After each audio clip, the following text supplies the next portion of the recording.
दोस्तों ये तो आपको पता ही है कि भारत ने पाकिस्तान को 6 विकेट से हरा दिया, जिसकी खुशी हर कोई मना रहा है। लेकिन एक शख्स है जो लोगों के निशाने पर आ गया है।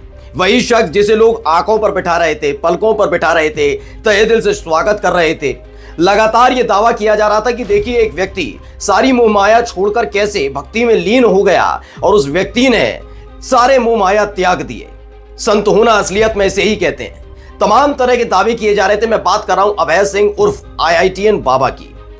महाकुंभ के दौरान वैसे तो कई तरह के बाबा साध्वियों की वीडियो सामने आई, जिनके खुलासे भी हुए और उसके बाद वो रोते बिलखते भी नजर आए। लेकिन आज भी IIT बाबा की चर्चा जब तक महाकुंभ चल रहा है तब तक लगातार होती रही है।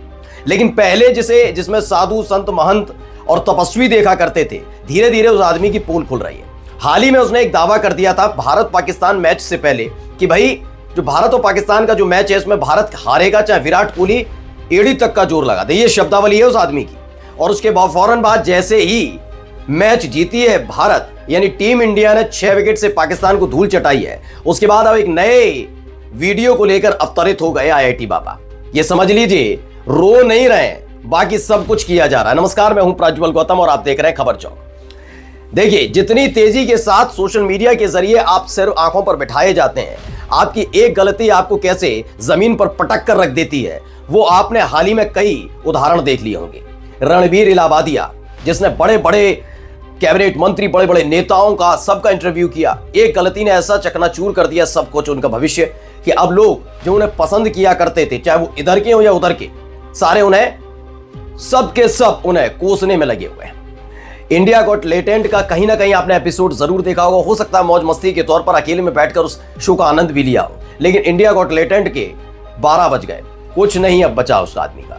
ऐसा ही कुछ है IIT बाबा के साथ। जब तक साधु संत महंत परिवार मोह माया तमाम चीजों का जिक्र करते रहे तब तक तो ठीक था, लेकिन हाल ही में दिया गया एक बयान उनके लिए भारी पड़ गया। पहले वो बयान हम आपको सुना देता हूं, फिर उसका ताजा तरीन जो बयान आया वो भी आपको सुनाऊंगा। पहले सुनिए क्या कुछ कह रहे हैं IIT बाबा।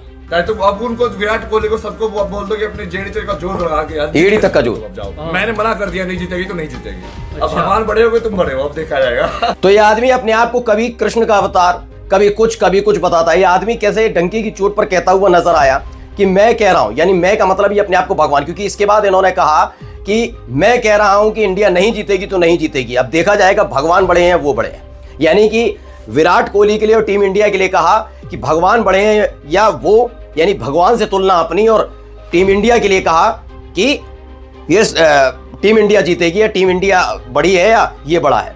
दरअसल आप सबसे पहले ये समझिए कि ऐसे व्यक्ति, जिस व्यक्ति के लेकर कई चर्चाएं हैं, उसका भविष्य क्या था, क्या है और क्या उसका पृष्ठभूमि थी, इसको जांचे बिना हमारे यहाँ धर्मांधता इतनी है कि किसी भी व्यक्ति को सर आंखों पर बिठा लेते हैं।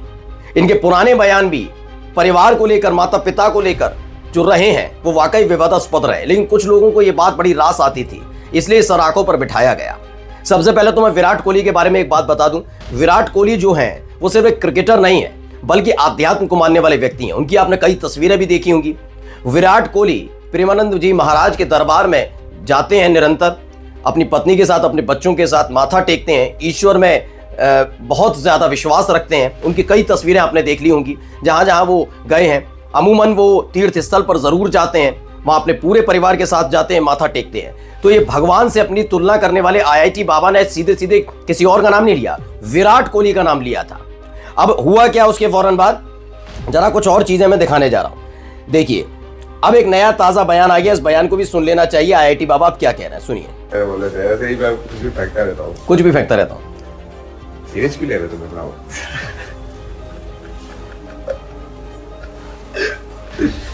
तो इस आदमी ने कहा मेरी बात को सीरियसली मत लिया करिए, मैं तो कुछ भी फेंकता रहता हूं। ये सब क्यों हुआ मैं आपको बता देता हूं। जैसे ही इंडिया ने 6 विकेट से पाकिस्तान की टीम को धूल चटाई, उसके फौरन बाद ही हर एक की जुबान पर एक नाम था, IIT बाबा का।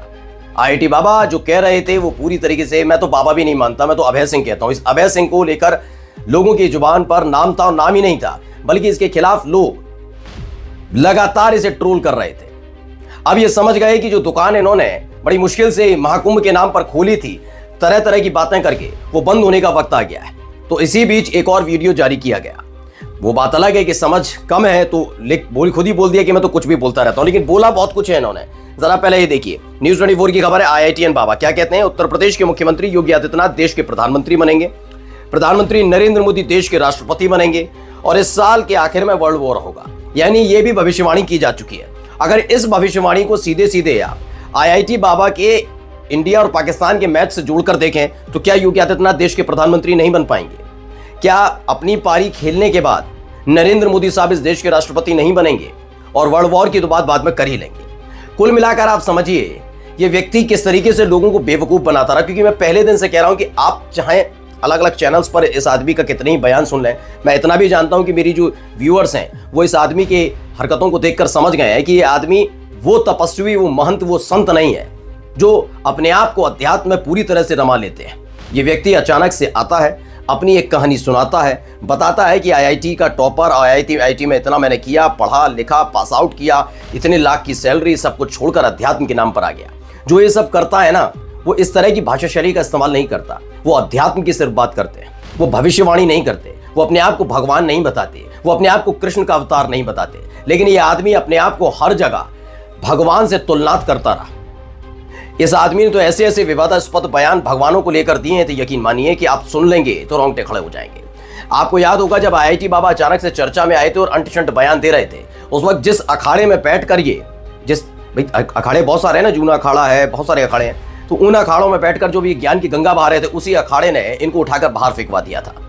क्योंकि एक तपस्वी, एक संत जानता है कि उसकी भाषा शैली कैसी होनी चाहिए। वो देखते ही पहचान जाएंगे ये संत है या नहीं है। वो पहचान गए थे। लेकिन मैं फिर से कहता हूं, इस देश की जनता में एक छोटी सी दिक्कत है कि सोशल मीडिया पर जो दिखाई देता है उसे सच मानकर बाकी सारे सत्यवाद को, यानी सच बात को, झूठ में तब्दील कर देते हैं। IIT बाबा में उन्होंने एक तपस्वी तो देख लिया, लेकिन अखाड़े की तरफ से की गई कार्रवाई पर अब तक ज्यादा गौर नहीं किया गया। मैं आपको बता रहा हूं कि हर एक अखाड़े में, आपने तमाम न्यूज चैनल में देखा भी होगा, अखाड़े में किसी की भी एंट्री होना, महामंडलेश्वर तो बहुत बड़ी बात बता रहा हूं, लेकिन खुद बता रहा हूं कि अखाड़े में एंट्री होना ही सबसे बड़ा भीषण काम होता है। उसके लिए एक कठिन परीक्षा को गुजर कर जाना पड़ता है, खुद को तपाना पड़ता है, तब जाकर आप अखाड़े में शामिल हो पाते हैं। एक व्यक्ति जो अचानक से आता है, अवतरित होता है, अपनी एक कहानी सुनाता है, अखाड़े के तंबू बंबू के नीचे बैठकर खुद को सबसे बड़ा संत महंत बता देता है, मोह माया को त्यागने वाला बता देता है, वही व्यक्ति आज लोगों के निशाने पर है। गलती इस आदमी की भी नहीं है, गलती इस देश के उन तमाम पत्रकारों की भी है जिन्होंने इसको जबरदस्ती महंत, साधु, बाबा और तपस्वी साबित करने में तुले हुए थे। तो सबसे पहले तो ऐसे लोगों के खिलाफ कार्रवाई होनी चाहिए। नमस्कार।